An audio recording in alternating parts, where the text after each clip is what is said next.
नमस्कार। आज हम एक बहुत ही खास स्रोत को देखने वाले हैं, युद्ध का तुमुल नाद। और इसके जरिए हम सीधे महाभारत के कुरुक्षेत्र में उतरेंगे। जी, ये स्रोत हमें भगवद गीता के एक कह सकते हैं बहुत ही कीलक श्लोक पर सोचने का मौका देता है। हाँ, और आज हमारी कोशिश यही रहेगी कि इस एक श्लोक के पीछे जो गहरे अर्थ हैं उन्हें खोलें, उस पल का माहौल महसूस करें जब युद्ध बस शुरू ही होने वाला था। और ये समझे कि वो जो आवाज थी वो सिर्फ शोर क्यों नहीं थी, उसमें और क्या था। बिल्कुल। हम देखेंगे कि ये स्रोत इस अकेले श्लोक से क्या क्या मायने निकालता है। तो फिर चलिए शुरू करते हैं इस प्राचीन ध्वनि चित्र की गहराई में उतरना। सबसे पहले वो श्लोक जो हमारे स्रोत का केंद्र है, भगवद गीता पहला अध्याय 13वां श्लोक। जी। ततः शंखाश्च भैर्यश्च पनवानक गोमुखाः सहसैवाभ्यन्यन्त सशब्दस्तुमलो भवत्। 1:13। इसमें एक वजन है, एक गूंज है। हाँ, है ना। सुनते ही लगता है कि कुछ बड़ा हो रहा है। ये श्लोक हमें सीधे उस पल में ले जाता है जब कुरुक्षेत्र का मैदान थर्रा उठा था। ये कोई आम लम्हा नहीं था। बिल्कुल नहीं, ये क्षण असल में युद्ध का कह सकते हैं औपचारिक बिगुल था। अगर हम इसका हिंदी अनुवाद देखें जैसा स्रोत में दिया गया है, हाँ, बताइए। तब यानी भीष्म के शंख बजाने के बाद शंख और भेरी मतलब बड़े नगाड़े, पणव यानी एक तरह के ढोल, आनक जिन्हें मृदंग भी कहते हैं, और गोमुख मतलब सींग या तुरही जैसे वाद्य। अच्छा, इतने सारे वाद्य। हाँ, ये सब सहसा एव यानी अचानक ही और अभ्यन्यंता एक साथ बज उठे। और वो जो मिलीजुली ध्वनि थी वो तुमुलः अभवत मतलब अत्यंत भयंकर हुई। यहाँ दो शब्द मुझे बहुत महत्वपूर्ण लग रहे हैं, सहसा और तुमुल। सहसा मतलब अचानक, बिना किसी वार्निंग के। जी हाँ, अचानक। और सिर्फ अचानक नहीं, एक साथ। ऐसा नहीं कि पहले शंख बजा फिर नगाड़ा, नहीं, सब एक ही पल में गूंज उठे। ओह हाँ, ये सहसा और एक साथ होना बहुत मायने रखता है। स्रोत इस पर काफी जोर देता है। ये कोई धीरे धीरे बढ़ता हुआ संगीत नहीं था, ये तो जैसे ध्वनि का एक विस्फोट था। जरा सोचिए, शांति या शायद तनाव भरी चुप्पी के बाद अचानक इतने सारे पावरफुल इंस्ट्रूमेंट्स एक साथ बज उठें। बिल्कुल, ये अपने आप में एक मनोवैज्ञानिक झटका देने जैसा है। इसने यकीनन वहां मौजूद हर योद्धा का ध्यान खींचा होगा, उनकी धड़कनें तेज कर दी होंगी। और फिर वो दूसरा शब्द तुमुल। स्रोत कह रहा था कि इसका मतलब सिर्फ जोरदार नहीं है। नहीं, बिल्कुल नहीं। स्रोत बताता है कि इसका मतलब कहीं ज्यादा गहरा है, भयंकर, कोलाहलपूर्ण, गगनभेदी, शायद कानों को फाड़ देने वाला शोर। ये आवाज शायद सुनने में अच्छी नहीं थी, इसका मकसद वो नहीं था। सही कहा। तुमुल उस ध्वनि की प्रकृति, उसके कैरेक्टर को बताता है। ये केओटिक, अव्यवस्थित और जबरदस्त शोर था। ये शायद किसी राग या ताल में नहीं था। इसका मकसद ही एक वाइब्रेशन पैदा करना था, एक ऐसी गूंज जो आसमान और धरती को हिला दे। स्रोत तो ये भी इशारा करता है कि ये ध्वनि युद्ध की भयानकता और उसके अव्यवस्थित प्रकृति का भी प्रतीक थी।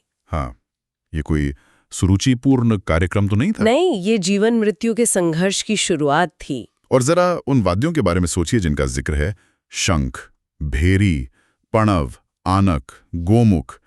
ये कोई छोटे मोटे ऑर्केस्ट्रा वाले वाद्य नहीं है। बिल्कुल नहीं। शंख की ध्वनि पवित्र मानी जाती है, लेकिन युद्ध में वो चेतावनी या आह्वान का प्रतीक है। हाँ। भेरी यानी बड़े नगाड़े जिनकी आवाज दूर तक जाती है और दिल दहला सकती है।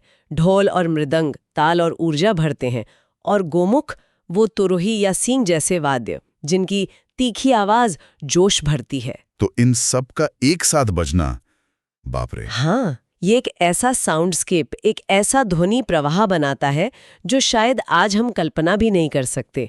स्रोत हमें सोचने पर मजबूर करता है कि इन अलग अलग ध्वनियों का मिश्रण कैसा रहा होगा। कैसा रहा हो। शंख की वो तीव्र आवाज, नगाड़ों की गड़गड़ाहट, ढोल की थाप, तुरही की पुकार, सब मिलकर एक ऐसी तुमुल ध्वनि बना रहे थे जो शायद सिर्फ कानों से नहीं पूरे शरीर से महसूस होती होगी। जैसे जमीन कांप रही हो। हाँ, जमीन कांप रही होगी, हवा में एक अजीब सी सनसनी दौड़ गई होगी। ये ध्वनि शायद डराने वाली भी थी और जोश दिलाने वाली भी, एक ही साथ। ये दिलचस्प है कि ये ध्वनि किस तरफ से आई। मतलब ये श्लोक भीष्म पितामह के शंख बजाने के बाद का है। जी हाँ, ये कौरव सेना के वाद्यों के बजने का वर्णन करता है।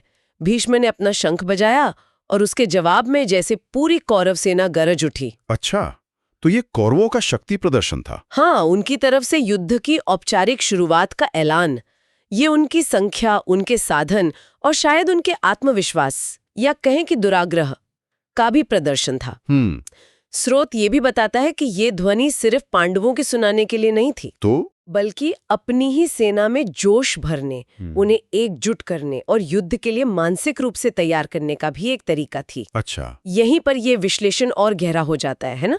ये सिर्फ एक फिजिकल घटना नहीं रह जाती, बिल्कुल, ये एक मनोवैज्ञानिक हथियार बन जाती है। तो ये ध्वनि क्या संदेश दे रही थी? मतलब क्या क्या कह रही थी ये आवाज? कई संदेश। पहला, जैसा हमने कहा, युद्ध की औपचारिक शुरुआत, अब पीछे हटने का कोई रास्ता नहीं। ठीक है। दूसरा, शक्ति का प्रदर्शन, देखो हम कितने शक्तिशाली हैं, कितने संगठित हैं। तीसरा, अपनी सेना में उत्साह भरना, डर को कम करना और आक्रामकता को बढ़ाना। और चौथा, विरोधी सेना के मनोबल पर चोट करना, उन्हें ये एहसास दिलाना कि उनका सामना किससे है। जरा सोचिए, पांडव सेना ने जब ये सुना होगा तो उनके मन में क्या विचार आए होंगे? हाँ, जरूर उनके संकल्प की परीक्षा हुई होगी उस पल। बिल्कुल, ये बात सचमुच सोचने वाली है, ध्वनि का ऐसा मल्टी लेयर्ड इस्तेमाल। और ये सब कुछ एक ही पल में, सहसा। क्या इस सहसा होने का भी कोई खास मनोवैज्ञानिक असर होता होगा, अचानक होने का? निश्चित रूप से स्रोत इस पर इशारा करता है। देखिए, अचानक होने वाली कोई भी तेज घटना हमें चौंका देती है ना? हाँ, हमारे सोचने समझने की प्रक्रिया को कुछ पल के लिए रोक देती है। युद्ध जैसे तनावपूर्ण माहौल में एक अचानक हुआ जबरदस्त शोर योद्धाओं को उनकी रणनीतियों या उनके डर से बाहर निकालकर सीधे उस पल की सच्चाई में ले आता है। बिल्कुल, सीधे उस क्षण की वास्तविकता में पटक देता है। ये उन्हें तुरंत प्रतिक्रिया देने के लिए मजबूर करता है, या तो डर से या फिर उत्तेजना से। ये एक तरह का रीसेट बटन दबाने जैसा हो सकता है, जो सबको वर्तमान क्षण में ले आता है, युद्ध के क्षण में। एकदम। इस प्राचीन घटना को समझने के लिए हमारे स्रोत ने एक आधुनिक तुलना भी दी है, जो मुझे काफी रोचक लगी। हाँ, वो खेल वाली तुलना। हाँ, किसी बड़े खेल आयोजन का उद्घाटन समारोह, जैसे ओलंपिक या वर्ल्ड कप फाइनल। स्रोत उस माहौल का वर्णन करता है जब स्टेडियम खचाखच भरा होता है।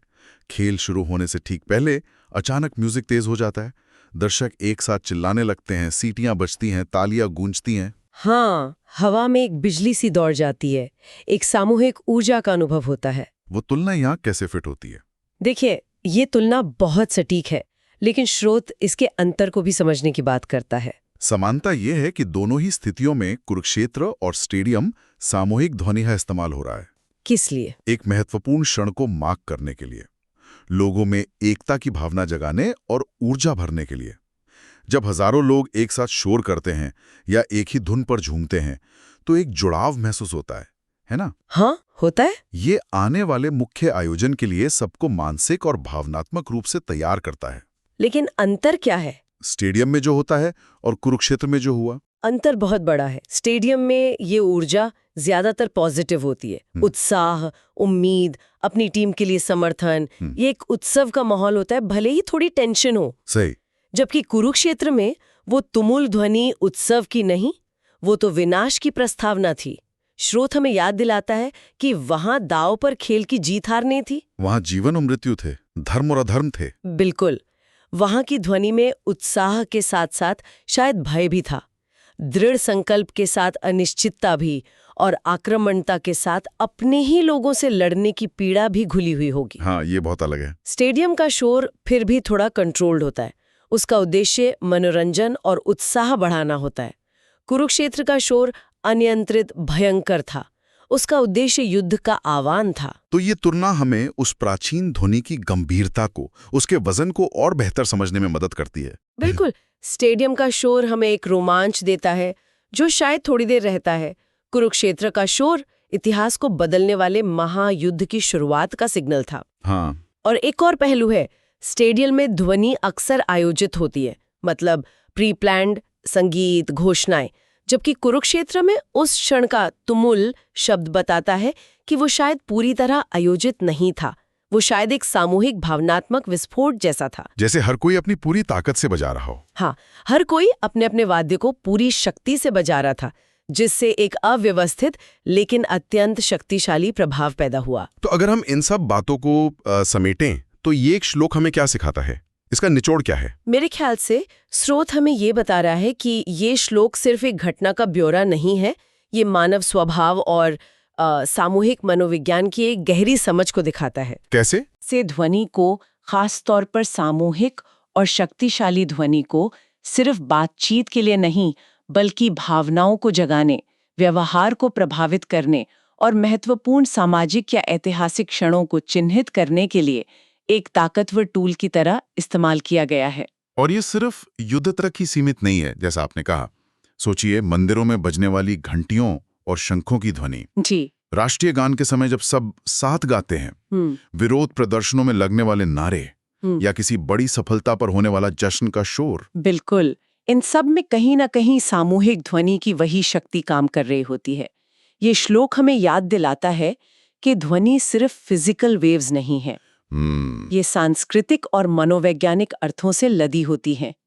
तुमुल ध्वनि ने कुरुक्षेत्र में एक सीमा रेखा खींच दी थी, शांति और युद्ध के बीच, बातचीत और संघर्ष के बीच। इसने उस पल को हमेशा के लिए इतिहास में दर्ज कर दिया। तो ये ध्वनि सिर्फ युद्ध की शुरुआत नहीं थी। देखा कि कैसे शंख, भेरी, पणव, आनक और गोमुख का सहसा और एक साथ बजना सिर्फ शोर नहीं बल्कि युद्ध का एक मनोवैज्ञानिक और औपचारिक उद्घाटन था। हाँ, ये कौरवों का शक्ति प्रदर्शन था, अपनी सेना का आह्वान और शायद पांडवों के लिए एक चेतावनी भी। हमने ये भी समझा कि तुमुल शब्द का अर्थ सिर्फ जोरदार नहीं बल्कि भयंकर, कोलाहलपूर्ण और अव्यवस्थित शोर है जो युद्ध की प्रकृति को दिखाता है। बिल्कुल। और हमने आधुनिक खेल आयोजनों से तुलना करके ये जाना कि सामूहिक ध्वनि कैसे महत्वपूर्ण क्षणों को चिन्हित करती है, एकता बनाती है और ऊर्जा भरती है। हाँ। लेकिन कुरुक्षेत्र की ध्वनि का संदर्भ और उसकी गंभीरता कहीं ज्यादा गहरी थी। ये ध्वनि एक भौतिक घटना से बढ़कर एक मनोवैज्ञानिक उत्प्रेरक थी जिसने युद्ध के लिए मंच तैयार किया। वाकई एक छोटे से श्लोक में कितने गहरे अर्थ छिपे हो सकते हैं, कमाल है। हाँ, सच में। और जाते जाते मैं श्रोताओं के लिए एक विचार छोड़ना चाहूंगी जिस पर वे शायद आगे सोच सकें। जरूर। हमारे स्रोत ने हमें दिखाया कि कैसे एक विशिष्ट क्षण में ध्वनि का प्रयोग किया गया, पर जरा बड़े पैमाने पर सोचें। मानव समाजों में ऐसा क्यों है कि बड़े बदलावों, चाहे वो खुशी के हों या दुख के, युद्ध हों या उत्सव, उनकी शुरुआत या उनके चरम बिंदु को अक्सर तेज और सामूहिक ध्वनि से मार्क किया जाता है। ये सोचने वाली बात है। शांतिपूर्ण धार्मिक अनुष्ठानों से लेकर हिंसक क्रांतियों तक सामूहिक ध्वनि हमारी भावनाओं को एकजुट करने और हमें किसी बड़ी चीज का हिस्सा महसूस कराने में इतनी शक्तिशाली क्यों है? क्या ध्वनि हमारी चेतना को बदलने का एक बहुत पुराना आदिम तरीका है? ये एक दिलचस्प सवाल है। हाँ, इस पर विचार करना शायद हमें मानव अनुभव के बारे में कुछ नया सिखा सकता है।